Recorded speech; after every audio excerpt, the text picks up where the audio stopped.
the American sports landscape, and one giant casts a shadow over everything else. The NFL commands billions of dollars, dominates Sunday schedules, and treats the Super Bowl as an unofficial national holiday. Then there's the NBA. It generates immense domestic revenue, locking in millions of loyal viewers from coast to coast, with primetime finals and deep-rooted city rivalries.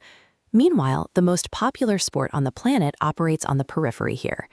To much of the US, soccer is something you watch every 4 years, an import from overseas, with massive crowds and deep traditions, but played thousands of miles away. That dynamic shifts in 2026. The FIFA World Cup is arriving in North America. This is a calculated, scaled push by FIFA to capture the most lucrative sports market on Earth. They are bringing the spectacle directly to American soil. Look at this diagram of the tournament structure. We're moving from the historic 32-team format to a massive 48-nation grid. Adding 16 teams forces the tournament bracket to expand exponentially. We are looking at a total of 104 matches packed into a single month. Hosting a tournament of that size requires a massive geographic footprint. The map splits the duties across 3 host nations: the United States, Canada, and Mexico. Zooming in, the logistics become incredibly complex.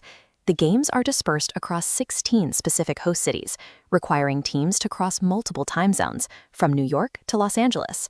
The selected locations are massive metropolitan hubs, capable of absorbing millions of international tourists and managing overwhelming infrastructural demands.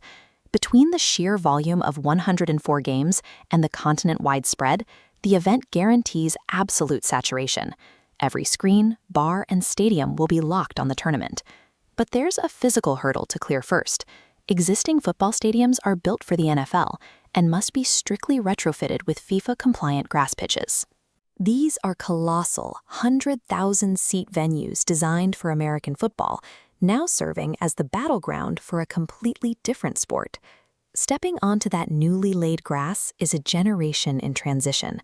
Veterans like Lionel Messi are making what could be their final global appearance, while younger superstars like Kylian Mbappe arrive in their absolute prime, looking to secure their place at the top of the hierarchy. Outside the concrete walls of the stadiums, the traditional fan fest culture will flood downtown streets, bringing the singing, chanting, and intense rivalries of international soccer directly into American neighborhoods. By commandeering America's most sacred sporting architecture, FIFA forces a direct merger. They are overlaying the global game into the very spaces Americans already gather to worship sports. As the tournament moves toward the knockout rounds, the gravity shifts toward the West Coast, setting up high-stakes finals under the California sun. Domestic interest in soccer is surging, driven by younger demographics and local leagues. The World Cup arrives right as this wave hits its peak. But to convert that temporary excitement into long-term devotion, one thing has to happen. The U.S. men's national team needs to prove they can compete with the heavyweights and make a deep run on home soil. So the question is, does the current U.S. squad have the talent and the tactical discipline to lift the trophy in front of a home crowd? Let us know your prediction down in the comments. With 48 nations on the board, which country are you throwing your support behind? Hit the subscribe button and turn on notifications.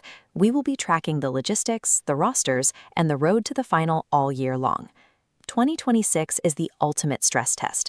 We will find out if soccer becomes a permanent, undeniable fixture in American culture, or if it remains a spectacle we only notice once every 4 years.